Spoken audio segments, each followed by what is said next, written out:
ஹர்ஷி, Indian space research organisation பார்த்தீங்கன்னா சமீப காலமா நிறைய சாதனைகள் புரிஞ்சுட்டு வராங்க.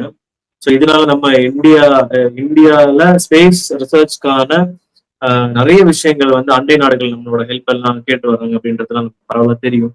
ஸோ அந்த விதத்துல இன்னைக்கு ஒரு சேட்டலைட்டை லான்ச் பண்ணியிருக்காங்க. அண்ட் அந்த சேட்டலைட்டை கேரி பண்ற அந்த வெஹிக்கிளான அந்த ராக்கெட்டுக்கு பாகுபலி அப்படின்ற ஒரு பேர் வச்சிருக்காங்க. ஸோ இதுக்கான ரீசன் என்ன தெரியும்? லுக், இந்த சேட்டலைட் சிஎம்எஸ் நாட் 3 இது வந்து ஒரு கம்யூனிகேஷன் சேட்டலைட். இந்த சேட்டலைட் வந்து பாத்தீங்கன்னா ஒரு heaviest, one of the heaviest satellite, கிட்டத்தட்ட 4800 கிலோகிராம் மேல இருக்கு. ஸோ இந்த ஹெவியஸ்ட் சேட்டலைட்டை வந்து பாத்தீங்கன்னா இந்தியால இருந்து ஒரு ராக்கெட் மூலமா லான்ச் பண்ண போறாங்க. ஸோ இந்தியால இந்த ஹெவியஸ்ட் சேட்டலைட்டை வந்து லான்ச் பண்ணக்கூடிய ஃபர்ஸ்ட் ராக்கெட் தான் இந்த Baahubali rocket. So first rocket ஆடுறதுனால இது பாகுபலி நேம் போட்டிருக்காங்க. இதோட ஆக்சுவல் நேம் வந்து பாத்தீங்கன்னா LVM-3M5. ஸோ LVM-3M5 தான் இந்த ராக்கெட்டோட நேம். இதை பாகுபலின்னு சொல்லியிருக்காங்க. எதனால பாத்தீங்கன்னா இந்த ஹெவியஸ்ட் சேட்டலைட்டை வந்து இந்தியால இருந்து முதலா லான்ச் பண்ண போறதுனால. ஓகே, இதுக்கு முன்னால் இந்த மாதிரி ஹெவியஸ்ட் சேட்டலைட்ஸ் அப்ப லான்ச் பண்ணது கிடையாது. இந்தியால இருந்து இது வரைக்கும் இந்த மாதிரி ஒரு ஹெவியஸ்ட் சேட்டலைட்டை வந்து லான்ச் பண்ணது கிடையாது. இந்தியா வந்து பாத்தீங்கன்னா இந்த ஹெவியஸ்ட் சேட்டலைட் எல்லாமே வந்து பிரெஞ்சோட நியூ கினியா, இது வந்து சவுத் அமெரிக்கால இருக்கக்கூடிய ஒரு நாடு. இந்த நாட்டுல இருந்து எரைன் ராக்கெட் மூலமா இந்த மாதிரி ஹெவியஸ்ட் சேட்டலைட்டை லான்ச் பண்ணுவாங்க. ஸோ 2018 வந்து பாத்தீங்கன்னா GSAT-11 இந்த சேட்டலைட்டை வந்து நியூ கினியால இருந்து லான்ச் பண்ணியிருக்காங்க. இந்த சேட்டலைட்டோட டோட்டல் வெயிட் வந்து பாத்தீங்கன்னா 5800 கிலோகிராம் மேல, 5800 கிலோகிராம் மேல. இந்த சேட்டலைட் GSAT-11 தான் இந்தியாவுடைய ஹெவியஸ்ட் சேட்டலைட்.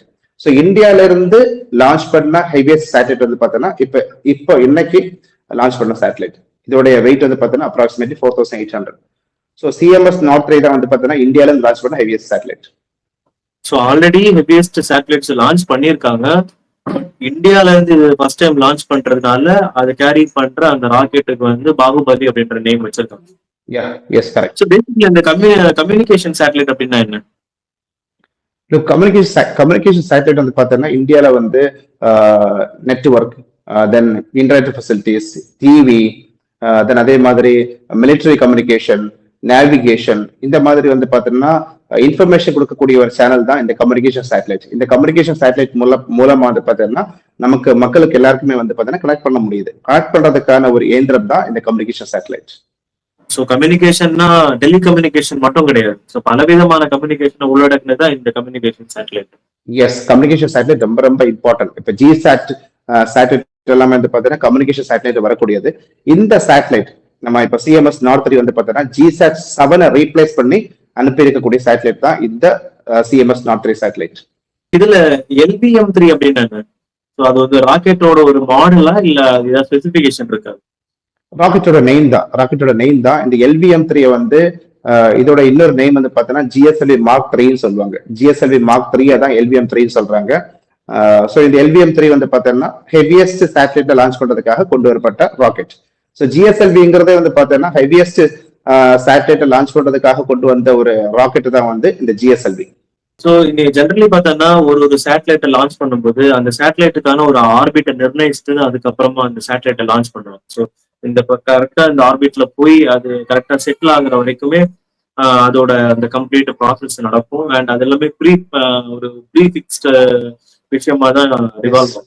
அது மாதிரி இப்போ இந்த பர்டிகுலர் இந்த ஹெவியஸ்ட் சேட்டலைட்டுக்கு அது மாதிரி ஏதாவது ஸ்பெசிபிக் ஆர்பிட்டோ இல்லை ஏதாவது டார்கெட் இருக்கு?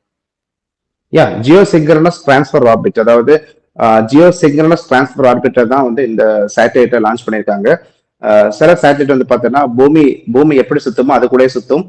சில சேட்டலைட் வந்து பார்த்தீங்கன்னா ஒரு பிளேஸ்ல பிக்சடா வச்சிருப்பாங்க. ஸோ இந்த மாதிரி டிஃப்ரெண்ட் டைப் ஆஃப் சேட்டலைட் இருக்கு. சில சேட்டலைட் வந்து பார்த்தீங்கன்னா போலார் ரீஜன்ல இருந்து போலார் ரீஜனுக்கு ரொட்டேட் ஆகும். சில சேட்டலைட் வந்து பார்த்தீங்கன்னா எர்த்தோட இக்விட்டோரியல் பொசிஷன் வந்து ரொட்டேட் ஆகும். So different type of satellite இருக்கு. எஸ்பெஷலி வந்து பார்த்தீங்கன்னா இந்த ரிமோட் சென்சிங் சேட்டலைட்டை பொறுத்த வரைக்கும் போலார் டு போலார் ரீஜன்ல வரும். கம்யூனிகேஷன் சேட்டலைட்டை பொறுத்த வரைக்கும் இக்வேட்டர் ரீஜன்ல ரொட்டேட் ஆகும். So different type of satellite இருக்கு. எல்லாமே வந்து டெக்னிக்கல் டேர்ம்ஸ்ல வரக்கூடியது. யூஸ்வலி நம்ம இப்போ சேட்டலைட்னு சொல்றோம். ஸோ ஒரு கியூரியாசிட்டியில கேட்கிறேன், இந்த சேட்டலைட்டை பொறுத்த வரைக்கும் உள்ள அப்படி என்னதான் இருக்கும்? சேட்டலைட் வந்து கேமரா கொண்டு போவாங்க, ரேடார் கொண்டு போவாங்க, லீடார் கொண்டு போவாங்க, சென்சார் இருக்கும். கேமரா வந்து பார்த்தீங்கன்னா இந்த போட்டோகிராஃபி எடுக்கிறதுக்காக, எல்லா இடத்தையும் போட்டோகிராஃபி எடுக்கிறதுக்காக. சென்சார் வந்து பார்த்தீங்கன்னா டிடெக்ட் பண்றதுக்காக, வேவ்ஸ் எல்லாம் டிடெக்ட் பண்றதுக்காக சென்சார் யூஸ் பண்ணுவாங்க. ரேடார் அண்ட் லிடார் வந்து பார்த்தீங்கன்னா பூமியில் இருக்கக்கூடிய பிளேசஸ் எல்லாமே பார்க்கறதுக்காகவும், டிஸ்டன்ஸ் கால்குலேட் பண்றதுக்காகவும் ரேடியோ சிக்னல்ஸை யூஸ் பண்ணி மெஷர் பண்ணுவாங்க. லிடாரை பொறுத்த வரைக்கும் லைட் சிக்னல்ஸை யூஸ் பண்ணி, ஸோ லைட் சிக்னல்ஸை எமிட் பண்ணி இந்தியால வந்து எந்த இடத்துல மலை இருக்கு, எந்த இடத்துல ஃபாரஸ்ட் இருக்கு, எந்த இடத்துல ஓஷன் இருக்கு, எவ்வளவு மரங்கள் இருக்கு, இது எல்லாமே வந்து கண்டுபிடிப்பாங்க. ஸோ டிஃபரெண்ட் டைப் ஆஃப் இன்ஸ்ட்ருமெண்ட்டை வந்து சேட்டலைட்டை கொண்டு போவாங்க. ஸோ ஒவ்வொரு விஷயத்துக்கும் ஃபார் எக்ஸாம்பிள் இப்போ வந்து கம்யூனிகேஷன் சேட்டலைட்னா ஒரு இன்ஸ்ட்ருமெண்ட் கொண்டு போவாங்க. ரிமோட் சென்சிங் ஒரு வெதர் சேட்டலைட்னா இன்னொரு இன்ஸ்ட்ருமெண்ட் கொண்டு போவாங்க. ஸோ இந்த மாதிரி டிஃபரெண்ட் பர்பஸுக்கு டிஃபரெண்ட் இன்ஸ்ட்ருமெண்ட் கொண்டு போவாங்க. ஆக்சுவலி இப்போ நம்ம பார்த்தோம்னா இப்போ ஸ்பேஸ் எக்ஸ் அப்படின்னு இலான் மாஸ்கோட கம்பெனி நீ கேள்விப்பட்டிருக்கேன். ஸோ அவங்களுக்கு எப்படின்னா அதோட ஸ்பெஷாலிட்டி என்னன்னா ஒரு ஒரு ஒரு சேட்டலைட்டை லான்ச் பண்ணா அந்த சேட்டலைட்டை கேரி பண்ற வெஹிக்கிள் ஆனது ஒன்ஸ் நம்ம எர்த்தோட ஆர்பிட்டை தாண்டிருச்சு அப்படின்னா தாண்டும் போதே அது வந்து பார்த்தீங்கன்னா ஒவ்வொரு பார்ட்டா வந்து என்ன ஆகும்னா அதோட அந்த ஃபியூல் முடிய அது எஜெக்ட் ஆகி போயிடும். பட் ஸ்பேஸ் எக்ஸோட ஒரு ஸ்பெஷாலிட்டி என்னன்னா ஒன்ஸ் கேரி பண்ணி டார்கெட்ல கொண்டு போய் அந்த பர்டிகுலர் சேட்டலைட்டை நிறுத்திட்டு again it will back to தேர்.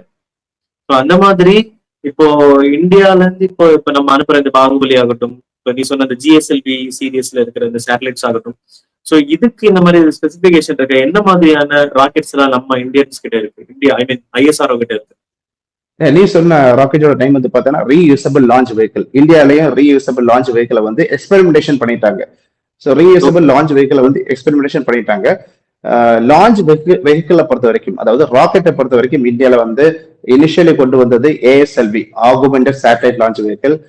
அதுக்கு பிறகு வந்து பார்த்தோம்னா பிஎஸ்எல்வி கொண்டு வந்தாங்க. PSLV polar satellite launch vehicle. இந்த பிஎஸ்எல்வியை பொறுத்த வரைக்கும் 1750 கிலோகிராம் வரைக்கும் உள்ள சேட்டலைட், அதாவது 1750 கிலோகிராம் வெயிட் இருக்கக்கூடிய சேட்டலைட்டை லான்ச் பண்றதுக்காக இந்த பிஎஸ்எல்வி ராக்கெட்டை பயன்படுத்துறாங்க.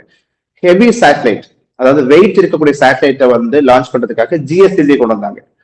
ஸோ இப்ப இருக்கக்கூடிய நம்ம பார்த்தோம்ல LM-V3, M5, இது வந்து பார்த்தோம்னா மிகப்பெரிய சேட்டலைட் எல்லாமே லான்ச் பண்றதுக்காக கொண்டு வந்தாங்க. GSLV Mark 3 smart satellite launch vehicle. இது வந்து சின்ன சேட்டலைட்ஸ் 500 கிலோகிராம் கீழே இருக்கக்கூடிய சின்ன சேட்டலைட்ஸ் எல்லாமே லான்ச் பண்றதுக்கு எஸ்எஸ்எல்வி ராக்கெட் கொண்டு வந்தாங்க.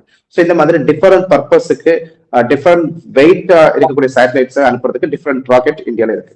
ஸோ இது இப்போ சக்சஸ் ஆயிடுச்சு அப்படின்னா ஸோ சப்சிக்வெண்டா நெக்ஸ்ட் ஐஎஸ்ஆர்ஓல இந்த மாதிரி ஹெவியஸ்டான வெஹிக்கிள்ஸ் சேட்டலைட்டை வந்து நம்ம இண்டிஜினியஸா நம்ம ஐஎஸ்ஆர்ல இருந்து ஈஸியா லான்ச் பண்ண முடியும். கண்டிப்பா லான்ச் பண்ண முடியும். இப்ப நிறைய ப்ராஜெக்ட் இருக்கு. நிசார் இருக்கு, தென் ககன்யான் இருக்கு. ககன்யான் எல்லாம் வந்து ரொம்ப இம்பார்ட்டன்ட் ப்ராஜெக்ட். தென் சன்னுக்கு நிறைய சன்னோட ப்ராஜெக்ட் இருக்கு, தென் மூனோட ப்ராஜெக்ட் இருக்கு. ஸோ டிஃப்ரெண்ட் ப்ராஜெக்ட்ஸ் இருக்கு ஐஎஸ்ஆரை பொறுத்த வரைக்கும். ஸோ அவங்க ஸ்கெடியூல் பண்ணியிருக்காங்க. அண்ட் வெயிட்டான சேட்டலைட் எல்லாமே வந்து பார்த்தீங்கன்னா இந்தியாவோட ராக்கெட் யூஸ் பண்ணி இந்தியால இருந்து ஸ்ரீஹரிகோட்டால லான்ச் பண்றதுக்கான சான்ஸ் இனிமே அமையும். ஓகே, இப்போ நம்ம பேசக்கூடிய இந்த பாகுபலி கூட ஸ்ரீஹரிகோட்டால இருந்தாலும் லான்ச் பண்ணியிருக்காங்க. எஸ், ஸ்ரீஹரிகோட்டால தான் லான்ச் பண்ணியிருக்காங்க. ரிஷி, எப்படி நம்ம பாகுபலி ராக்கெட் ஆனது இந்த ஒரு பர்டிகுலர் ஹெவியஸ்ட் சேட்டலைட்டை எப்படி பர்ஃபெக்டா எடுத்துட்டு போய் அந்த ஆர்பிட்ல லான்ச் பண்ணி இதை ஒரு ஹிஸ்டரியை கிரியேட் பண்ணியிருக்காங்களோ, இதே மாதிரி சப்சிக்வெண்டா ஐஎஸ்ஆர்ஓ மென்மேலும் இது மாதிரியான நிறைய விஷயங்களை பண்ணி இந்தியாவோட அந்த ஸ்பேஸ் ரிசர்ச் அப்படின்றத வந்து உலக நாடுகள் மத்தியில முதன்மையா நிக்கணும் அப்படின்றது நம்ம எல்லாரோட விஷயமா இருக்கும்.